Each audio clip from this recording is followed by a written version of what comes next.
Well, good morning, everyone. It is 10 a.m. Central Standard Time. So here we are. I ahead of time, I will apologize. I am on the move, en route, heading back to Central Time Standard Zone, heading back to Chicago. So we are taking this Tuesdays with Row from the road, but we have our guest today, Silvia Galambosi, a top leadership executive coach, and I would say the person that helps us find our superpowers. So today we'll have a conversation around that.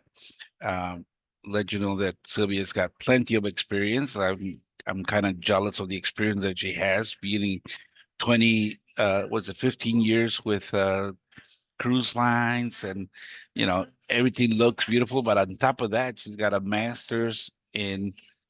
Tell me a little bit about your master's and your education there, Sylvia. You're on mute, Sylvia. You're on mute. Oh, hang on a second. Oh, there you go. Perfect. So There can you. you hear me now? Thank you I for allowing me to unmute. I pressed the wrong button. That's why. That's cool. Thank you. Thank you. Thank you for having me, and hello for everyone who's here with us live or watching the recording. Yes, my background is extensive. It's been a while I've been around.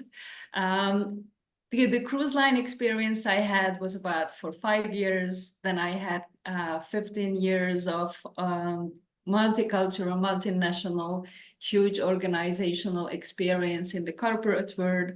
And I've been a freelance consultant, leadership consultant, and coach for almost 10 years now, 9 years and a little bit. And so my leadership experience goes back 10 years. My coaching experience goes back 15 years. And I do have a master's in economics, specializing on management and consulting. And I also have a postgraduate degree in psychology, just to make sure that I don't only understand organizations, but I also understand us people.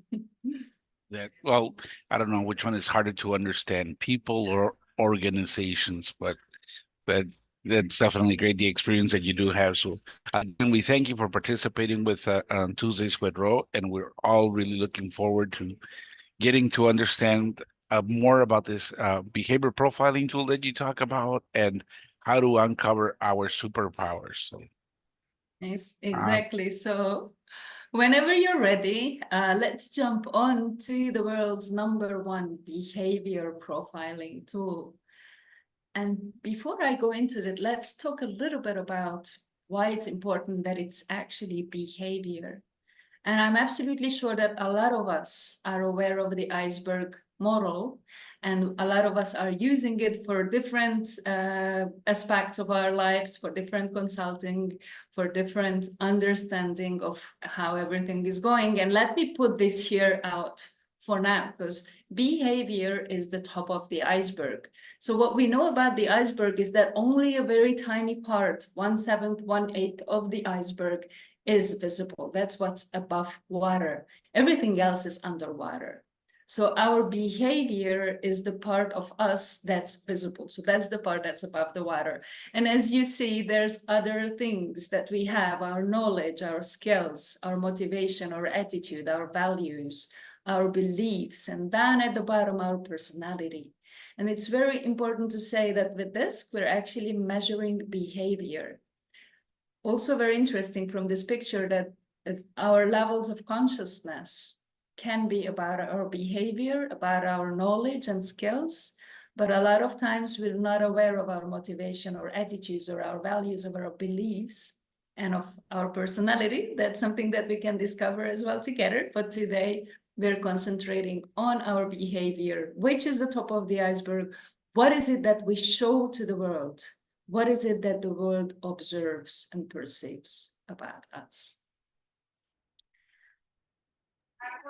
that is. So what is DISC? As I said, it's a behavior assessment tool. It is the world's #1 behavior assessment tool. And not a lot of people know that actually 75% of the Fortune 500 companies use this for something. Use it with their leaders, use it with their teams, use it for recruitment, for development, for a lot of things. It can be used. And yes, there are millions of people around the globe that use it every day or every aspect of their life. It is a 4-quadrant framework that I'm going to show you a little bit. And what it helps us to understand how we behave and how we communicate. What is that's natural to us when we behave and communicate. And also it helps us to understand how the world behaves, how everyone else is behaving, and what are the different profiles that we can have in our lives. And so once we fully understand ourselves, yes, our superpowers, and maybe our weaknesses as well, this is when we can strategize. This is when we can come up with development strategies for ourselves and for our environment to make sure that we actually go in line with those demands of the environment, and also to absorb if we really want to go with those demands or if it's time for a change in our lives.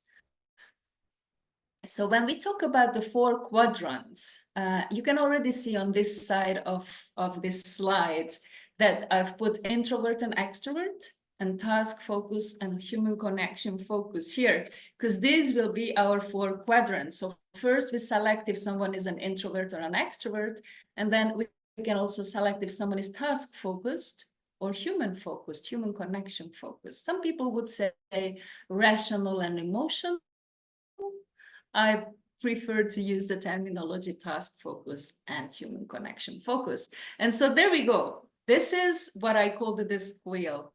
This is where you will see the 4 quadrants, the 4 major profiles, the 4 colors, whichever you like to call it. And you can already see that D from disc is an abbreviation. D stands for dominance, I stands for influence, S stands for steadiness, and C stands for compliance. So we do have these 4 quadrants where we have a person who's very task focused and wants to achieve those goals and wants to see the results. And they can be very direct and they're really great decision makers. They can be super independent and down to the point. As you see, they go to the bottom line, they lead and they go after what they want. They face challenges really well. And because they're extroverted, that you see they're in this quadrant of task focus and extroverted, they've got all the skills and all the guts to stand out there and say, this is what we're doing. We're going that way. This is the goal. This is the vision. This is what we're going to achieve, right? So they're very task focused and extroverted. A lot of times we can observe them very strong. We can observe them sometimes a little arrogant. These are super dominant people. Now, staying here on the extrovert side, we're going down to human connection focus. And there we have our influencers. Again, extrovert, so they don't mind being the center of attention. They don't mind cheering up people. They don't mind attracting a lot of looks and questions and dialogues and connections, but they do it from a human connection focus. Which means for them, the question is not what are we going to achieve, but are we going to do it together, right? We're going to do like, this is something, how, with whom can I work on this particular goal? They're amazing motivators. They usually have a very optimistic personality to themselves. They see the world in shiny bright. They're very social. They love human connections. They love interactions. They're outgoing. When you enter a room, maybe on a cocktail party, these will be the persons who go from here and there and chitty chat with everyone. They can hold deep conversations as well, but they're super good at small talk. They're super good at elevator connections in those 60 seconds, or talking to the cashier at your supermarket. These will be your influencers. And when I say influencer, put a positive thing to it. They're motivators, they're inspirers, they're influencers. So they love entertainment and they love that attention from humans around them. So let's go to the next one. We're still staying on the human connection focus part of our circle, our wheel, but we're going to the introverts. So introverts still are superhuman focused. That's what drives them to be with people. But because they're introverts, they're a little more quiet. They're not the ones that will go and talk to everyone on a cocktail party. You probably will find them in a corner, standing on their own if they don't know anyone, and wait for someone to come up to them and start to talk to them. Once that happens, they'll be the happiest. They'll be happy to listen to everything about you. They'll be happy to listen to how they can help you, how they can support you, how they can make sure you're well. They're super steady when we're talking about a team. They're the ones who love routine and who will go by that routine. They need and love stability and security.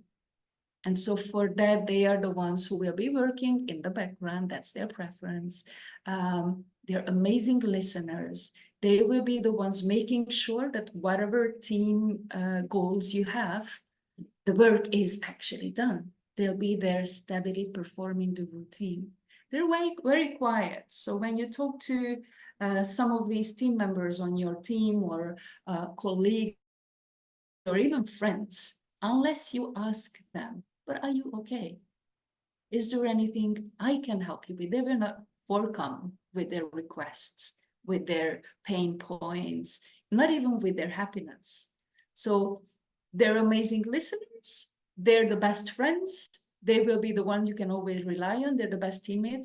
But when you're managing a team and you have someone on the steady side, you always want to make sure you check in with them every once in a while. Because unless you ask them, they're probably not going to come forward. And so let's go to the fourth and last quadrant on our disc wheel. And that's our still on the introvert side, but we're going back to task focus, right? So there we have our compliant people. Compliance comes with a lot of facts, figures, data, analysis, reports, a very analytic, deep thinking. They will be the ones who will need time because they like to plan out everything. They like to make sure that they discover every single possible outcome, every single plan. They probably will have a plan A, B, C, D, a lot of times E as well. And they like to see through those plans in a full extent. They're really very much focused on what's correct. They like to know the rules and also live by those rules.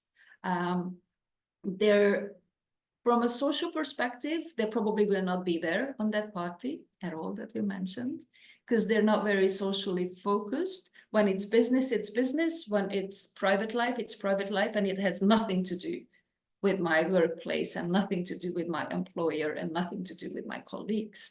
They will be the ones who, when you ask them on a Monday morning, how are you? How was your weekend? They'll tell you, look, I've got 30 minutes for this meeting, so let's get down to the point. They're super valuable to the organization because they are the risk analyzers and they are your analytic persons as well, who will make sure that every detail that you need for your decision making, it's there. So these are our four quadrants and these are our four main profiles. But of course, we're not four colors. There's a lot of people around the globe, and I can tell you that there's no four colors. We all are a mix of every single little color that's there. So imagine you're painting a picture, right? You've got your canvas in front of you. You've got your palette where there's four different colors, red, yellow, green, and blue. And your personality will depend on how much you put on your pen, on your brush, to draw that line. So you can put a lot of red, a little bit of yellow, a little bit of green, and a lot of blue, and that will have a different color. So imagine it like this. It's a mixture of all the colors, and depending on which is your preference, that will have a bigger impact. Normally, we have one that's a really, really high preference in our behavior, and there's another color that's almost as high or still significant. So normally there's two colors. And yes, there are, of course, exceptions for this. This is just a majority that I have found. So let's go into the disc tool that I use. This tool allows me to identify 60 different color mixes. right? So when I said we're not 4 colors, we're not even 8 colors, the test that I utilize allows us to see 60 different profiles, which I think is amazing. Also, this test itself, it's an online test that is available on more than 40 languages around the globe. And so depending on, I'm currently here in Mexico, so the people that I work with, the organization that I work with from this side of our globe, they would choose Latin Spanish, so Spanish for Latin America. Of course, the people in Spain would use continental Spanish. The people in Canada would use French Canadian. The people in France would use continental French. There's a really, I think, 6 or 7 different kinds of Englishes you can actually choose. Of course, there's Hungarian, which is my mother tongue. The test is available on that language as well. And why is that important? The reason why it's important is because the test itself uses the benchmark from that nation where you're filling the test from to identify your unique superpowers. So we will be actually able to see your particular leadership superpowers or behavior superpowers compared to the nation where you're coming from based on your selection of the language. So let's talk about, do you know Simon Sinek's golden circles? I see some nods. Rogelio? I've seen him before, I think. Okay, so that's definitely I know something. Simon. I don't know the golden circle. Okay. Thanks, Marie. Thanks, Rogelio. Thanks, Michael, for nodding. Do you know the golden circles? Is it the why regarding the why? No? Oh, There we okay. go. Very good. It is golden circles talks about to start with a why. So homework for everyone. There is a TEDx talk by Simon Sinek that's I think over 20 years old that you will find on YouTube. Search for it. Start with a why or golden circles. It will take you to the same recording. It's an amazing thing, and he's really young on that recording if you find the original one. So let me start with the why. Why use DISC? And so first I'm going to talk about why use DISC for yourself, or if you're a leader of an organization, why use DISC for your key people, for your managers, for your team leads, or for those talents that you definitely don't want to lose. So first of all, using DISC, you will have a profound understanding of what? You will have a profound understanding of yourself, of your own profound behavior preferences. And also because you will learn about how there are other different profiles, you will learn and you will finally understand why it's so easy to get along with some people and why it's so not that easy to get along with some other people, and why there are more conflicts or you feel like you're talking two different languages. So this is the understanding that this can give you. If you consider this from your own perspective, it's already amazing, but let's consider it from the perspective of your leader, of your team lead, of your manager, of your key person in your environment, in your organization, to see how they behave and what is their preference will give you the vision and the visual also of how the two of you interact and interlock and how that person interlocks with everyone else. So of course, because now you understand your own communicational preferences and you also understand the communicational preferences of all the different other profiles, you can have a spot on communication. But maybe you want to have a more effective decision-making regarding your organization and your team. Getting this profound view, this is something that you'll be able to have when it comes to your organization and when it comes to the people side effect of everything or the decisions that you're making. Of course, if you want to enhance collaboration within the team, to have that kind of a common language, to have that vision of how everyone collaborates and communicates and works together, this is something amazing for yourself and for your leader as well. And so, or maybe you just want to be the best version of yourself, right? So with this, you will see your superpowers. You will see what's your strength that are outstanding from your nation, from the country you've been brought up in, or even the country where you live. And so you can just become the best version of yourself. And when you do that, I assure you, you'll become a best leader possible as well. So going with Simon a little further, and now, of course, if once you look at golden circles, you know that after asking why, of course, we ask, okay, so I understand this is why I should be doing this, or this is why I should understand. But let's ask the question, how we do that.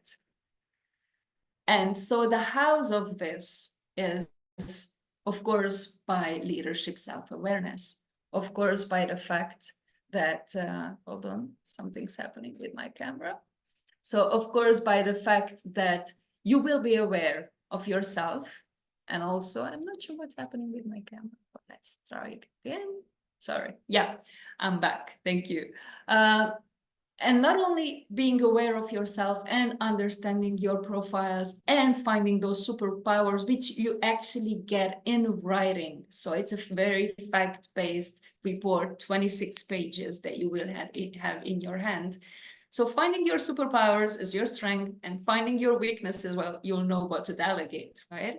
So you will clearly see what are those areas of your behavior which are not strength, and it's normal.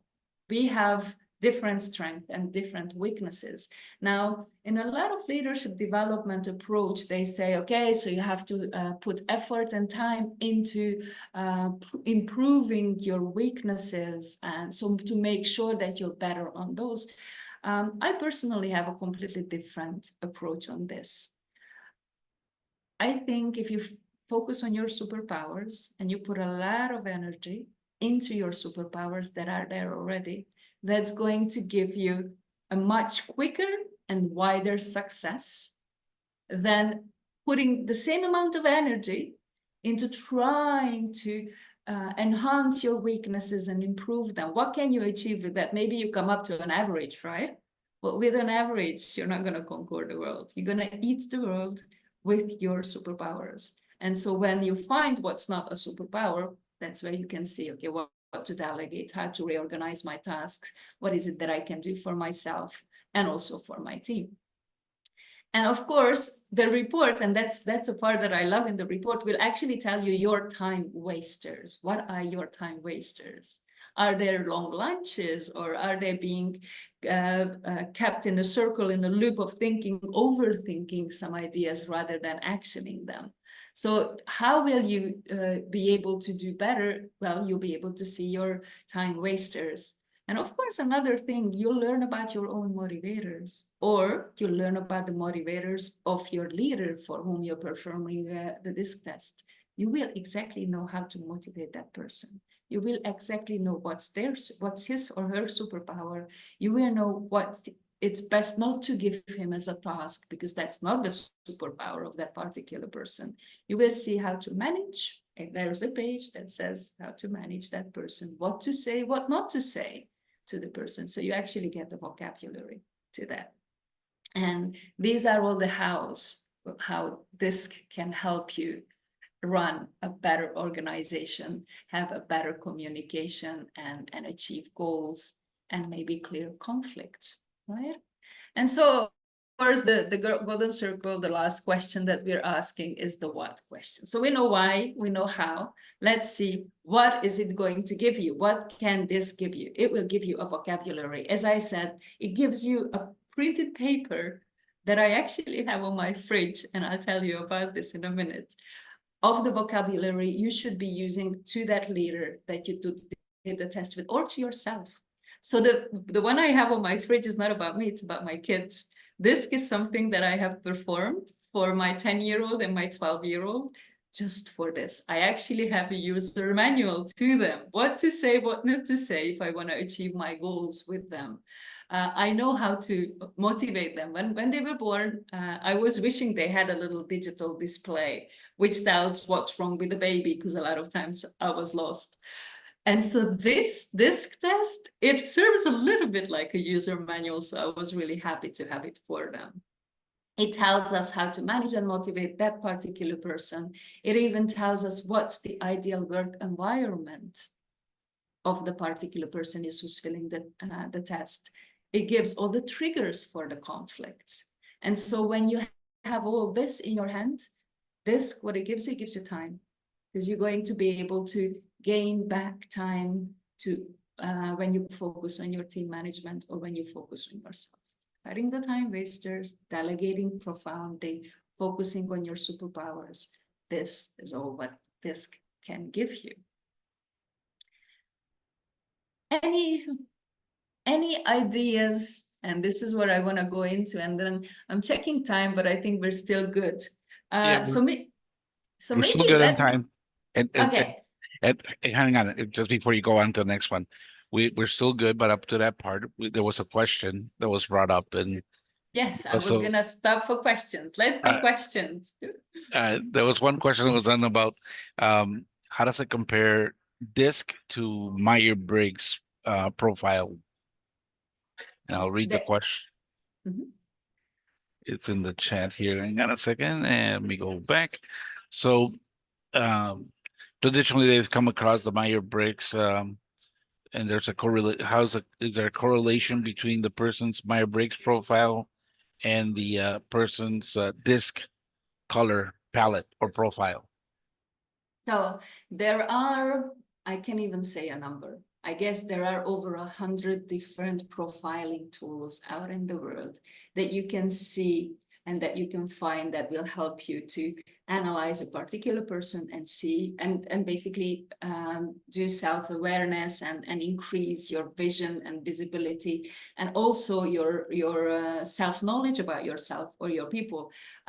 Mine's concentrates more on personality. So I think this is one of the main characteristics. There is a correlation with every single profiling tool I'm aware of, and I don't use, but I know Enneagram. I know some of us really like Enneagram. I have already found some correlation between DISC and Enneagram. There's the Jung methodology, the old type of sanguinic, choleric, the 4 different types. There is a correlation between those as well. Those are personality tests. So I'm not a profound user of the one mentioned in the chat, but I definitely can assure that there is a correlation between the profiling tool that we can use and also between DISC. And in a lot of ways, it's actually nice to have 2 different profiles, especially if one is more personality and the other one is more behavior. DISC, as I said, is behavior. So when you see how a person is behaving, this is what they show of themselves. You'll have a better understanding of how you can shift your own behavior to be in line with that particular person. And so behavior, I think it's a key word, can be changed. It is something that we change, maybe even every day. So I'm not a very analytic person. Maybe you've already gotten that from the colors. I've got a really little C blue in me. But if I have to, I can go into an Excel sheet and analyze that Excel sheet for the whole day. Maybe not. Will it make me happy? Will it be something where I'm in flow and I'm like, oh my God, this is it. This is me. I found myself. No. Can I still do it? Yes. Is it my personality? Is it my preferred behavior? No. And so, but this is why it's amazing to understand DISC on top of any other personality profiling tool, is because then you can understand, yes, I can be an analyzer for a day, for 2 days, for a week, for 2 weeks. But if you put me into an analytic position in any company, I definitely will be burnt out very soon, because that task is not in line with my behavior preference. So this is another amazing thing that this can show us. It will show the adapted and the natural behavior styles. And it will also show if they're sort of overlapping or they're partially overlapping or they're very far away from each other. And so for me, being put in an analyst position, in a data analyst position in any company, that would be very far away from my profile. And so from that, I could see, my manager could see that Silvia is going to be burnt out very soon. That's not the best job for herself. And she's not the best person for that job either. So I hope it answers the question at least partially. Mm-hmm. DISC focuses on behavior. Yep. And No, definitely any, that gives. Yeah. Well, the other question here, and you know, it's great, a lot of information, but from a leadership perspective, and you just mentioned it right now that you're able to see as a leader if somebody's job will be, if they'll be the right fit for that job or that task. Mhm. How can they visualize that in a more succinct way, easy way? Is there a way that they can test all their employees and be able to visualize it easier and say, okay, what do we got? What do we need? Do we have enough people in that area? Thank you for the question. This is the next part of what I wanted to share with you and talk to you. But before we jump into this, let me quickly shed some light. We did a poll on LinkedIn regarding DISC. Some of you have filled that poll, and I'm really grateful for that. Thank you for your support. And we identified 4 different answers. I don't know my DISC profile. I've never heard of DISC. I have heard of this, but I don't have my profile. I do have my profile, and I use it for the whole team. These were the 4 different answer options. And it was really nice to see that majority of the people, that's around 60%, either have their profiles or also use it for their teams in a way. So there was about 47% that said they already have their own DISC profile. There was about 12% that said they have it and also they have it for the team. But there's still about 30% that have never heard of DISC. And there's a slight 10% who heard about DISC but haven't done their profiles yet. So let's shed some light on, now we have an understanding of why it's good for me or for my leaders, but let's look at why it's good to have it for your teams. So again, going back to basics and going back to what we've already started, why? What do you want to do with your team? Do you want to communicate better, or you want to enhance cooperation by having the insights of everyone's behavior? This is something you can do. You want to understand the culture and why it's different, or what sort of changes you'd like to achieve. Again, this can help you with that. You want to maximize your results, save time, cut conflicts. That's something that you can do. It will help you to resolve any leadership dilemmas you have about the development and the growth of your team. And also, as we talked about, it will help you to find the best person for the particular job. But how? So first of all, discovering individual superpowers and weaknesses will give you the chance to see if you have that person at the right spot. Also, with that will enhance team cohesion. Why is that? Because if they understand that, okay, he's not a bad person, he's not someone very distant or rejecting, he's just a different profile, he doesn't like to connect on a human level, for him the task is important. That will increase collaboration, cohesion, understanding. And what we're doing nothing. We're just bringing this up to an awareness level where we can see and understand the other person. They're not right or wrong. Very important. There's no wrong or right personality or behavior. There is no perfect DISC profile. There's 60 different DISC profiles, and they're all shining something. They all have a superpower in something. They're all very valuable members of the team. Development planning. Well, not only that the 26 pages test results will actually give you an action plan of what to do, but seeing the person's difficulties, weaknesses, seeing how they behave and how they can be perceived, seeing what are their triggers and time wasters, you can make a personalized development plan for every single team member. And so, of course, you can do strategic goal setting with them as well, based on that action plan. And so we've already talked about leadership recruitment and team capabilities analysis. It allows you to do all this with with the report. And so what is it that you're going to get at the end? And what I like, and that's something that I have back from my clients, I've performed over 100 disk analysis just in the last year. And so what I get is, oh my God, Silvia, we've got this common language. We understand each other. And then I say, and then I said that, oh, this person on that meeting was really blue, was really behaving with the sea. And it was interesting to observe. And oh my God, you see, we need a new person to the team. And I think we need like a red and yellow person, like a dominant influencer to achieve our goals, but we need to do it in a team. So this is something that that gets mentioned every single time. Oh my God, we've got a common language. We understand each other. And based on that, my clients experience easy team management because you don't need to, you can take the guesswork out of the picture. You've got the user manual. You can identify behavior gaps and tensions within the team, which again gives you the possibility to be proactive and have an eye out for those tensions and gaps and conflicts in your team and clear them out. And a lot of this actually gets cleared out just by having the awareness of the different profiles within the team.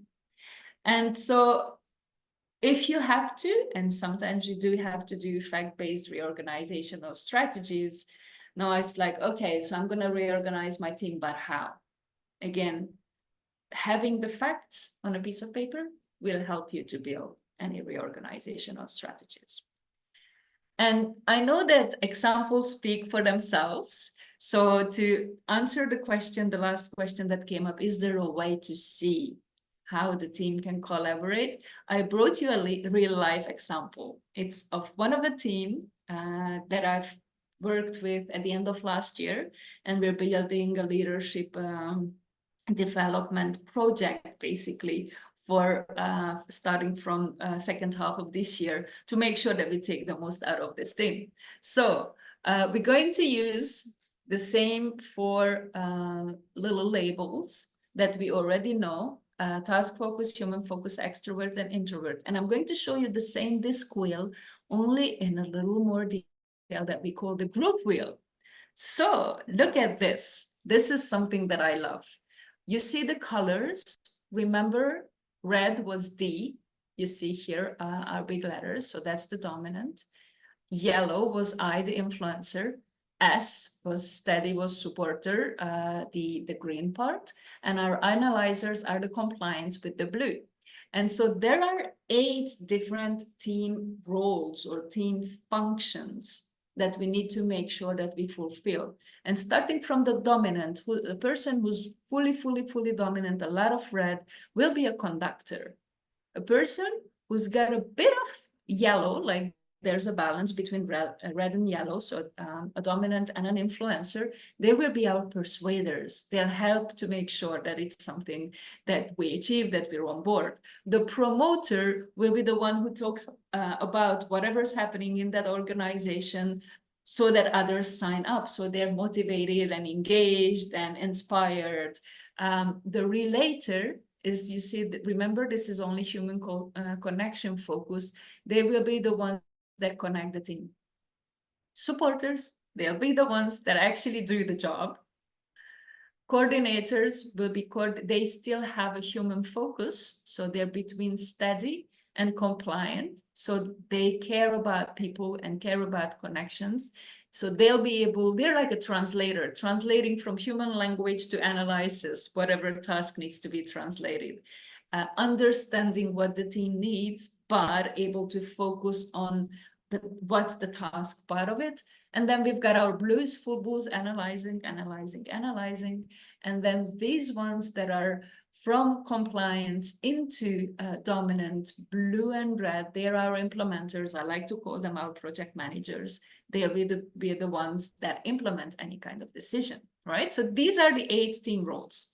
Now, what you see on this graph, these letters are actual initials of the persons who fill this profile. And you can already see how we mentioned that there is an adapted and a natural behavior profile of each person. So our red will be the adapted, how they behave in that environment, in that work, in those work circumstances. What's their behavior? And their natural will be their blue. So in that environment, we're looking at the reds because that's how they behave. This is what's present in that particular organization. So what we can see that we have promoters, we have relators, we have a supporter, right? No, not even, because that's an adapted. So we don't have a supporter. We have a lot of coordinators and we have one analyzer. What is it that we're missing? We're clearly missing any red. There's no dominant, right, Rogelio? Yep, there's nothing there. Everything's towards the bottom side. So it's an amazing team. I really love working with this team. Why? Because they're so human focused. It's all about making sure that we are well, making sure that we get along well, that there's no conflicts, that we're having fun. We're having a lot of fun at work. It's so super cool. It's the best environment to be in. It's not a family business. It's never been. But when you're there, it actually feels like a family. And it is a very warm environment to be in. What is it lacking? Lacking goals, strategies, steps of how to achieve those non-existent goals. People getting things structure. done or like pushing, no? Focus. Completely. Focus. Exactly. So anything that a conductor, an implementer, or a persuader would do, there's a bit of analysis. They're still lacking analysis as well. So they're a big heart organization. But when it comes down to tasks, okay, what is it that we want to achieve? How are we going to achieve it? What is the strategy? What are the steps? Who's going to push us? Who's going to show the way? Who are we following? There's none of this. So you can imagine that when I said, okay, so let's set goals. Oh my God, Silvia, we can actually set goals. I'm like, yes, we can actually set goals. Well, we normally have some goals for every year. I'm like, okay, and how do you achieve it? Well, we talk about it, and then we meet every month for a couple hours. We have a few drinks together, we chitty chat, we talk about it, we come up with some amazing ideas, and we really have a good time. And then we meet next month again and we do the same. But there's no action planning, no task tracking, no Gantt, like project planning. That's something that's missing. And we're talking about 9 people. It's not a small leadership team. We're talking about 9 people. So the focus for this team has been to do something with that kind of environment that they have. And so the benefits that we're aiming at, that we're looking at, is increased productivity in their work, a better conflict resolution, because conflict still comes, because there's no goals. And because we're like a little bit of a headless chicken here, right? We have fun together, but we don't know where to go. And of course, there are conflicts from this. We're focusing on and we're expecting a targeted development, not only for their team cohesion, but also in their achieving goals. And of course, long-term success is something that they're. Does that answer the question that I had about how teams can actually use DISC and the group wheel? It does. I mean, looking at it and looking at it, Silvia, it makes it easy to just see it on a one simple slide and say, oh, we don't have any dominant or implementers in either adapted or natural. So we have to have a plan of action around that. So that is good. It's a lot of information. We love it. It looks like some people have taken their profile. So great thing. Exactly. So one more thing that I wanted to add to this group here before closing it off is that, of course, we need implementers and conductors and persuaders in any organization. So when there's a particular task, they have to organize an event for that particular day, for example. Of course, someone jumps into that role. Of course, someone will be a conductor and an implementer. They can still live. I mean, they're still there, kicking and alive, right? But that is not going to be comfortable for that person. So that creates frustration for that people. Why do I have to do this? I don't like doing this. That's not my thing, right? And again, from this aspect, it's really good to see that how can we elevate frustration? What is it that we can do? What are the different strategies and options? Are we hiring someone? Are we looking into one step deeper into the organization to see if there's that capability? And maybe we can just elevate someone from the team leads and empower them and give them a little bit of more visibility and responsibility. Like there's a lot of different strategies how we can tackle that particular situation. It's just a great visual to have. Michael, another Quick question. Mhm. Yes, quick question. For the wheel chart for the group, do you get a report on, let's say, for example, green is the missing part instead of red, or whatever is the gap? Do you get a report on what would be the challenges and with that combination, the same like you get with the disc on personal ones? Exactly. So a group, thank you for the question. That's a really good one. A group report is available, which is another 60 pages that goes into analyzing what happens if there's that role, what happens if that role is not filled, what are the functions that your organization is missing.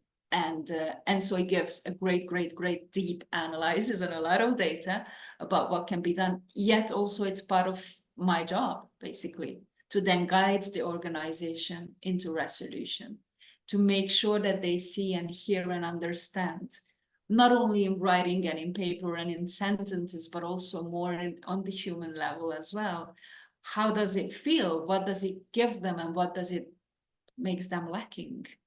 That sort of a profile. So yes, it's partially the report, and it's partially the consulting that I always give to my clients on this topic. Thank you. And thank you for the question. Very- Rogelio, any questions?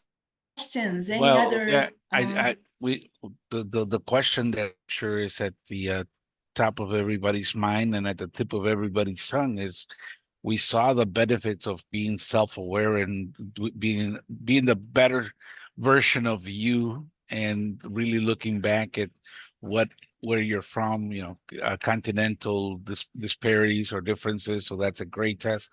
So how do you go about it? How can you get the test? How do we contact you?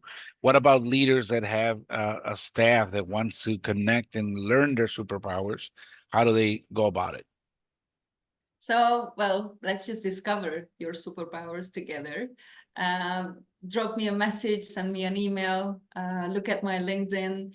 It is a very easily doable analysis. It's fully online. It takes a few clicks. It takes a few minutes. And it's something that I can absolutely help all those clients that are looking either for self-awareness. We're all leaders at the end of the day. We're leaders of our lives, even if we're not leaders of a big team or an organization. We lead our own families, maybe. We lead our own changes. We lead our own dilemmas. So we're all leaders. So whether you want to be self-aware and become the best version of yourself, you want to do it for your leaders, you want to do it for recruitment, or you want to do it for your teams, that's all the experience that I have. And I'm super happy to help anyone interested. Well, thank you again, Silvia. We appreciate you joining us, and we've really learned a lot. I think there's still plenty of material here for future talks down the road. So we again thank you and look forward to really finding our superpowers and getting everybody on board. I thank you much. I'm going to stop the recording. Thank you, Rogelio. Thank you.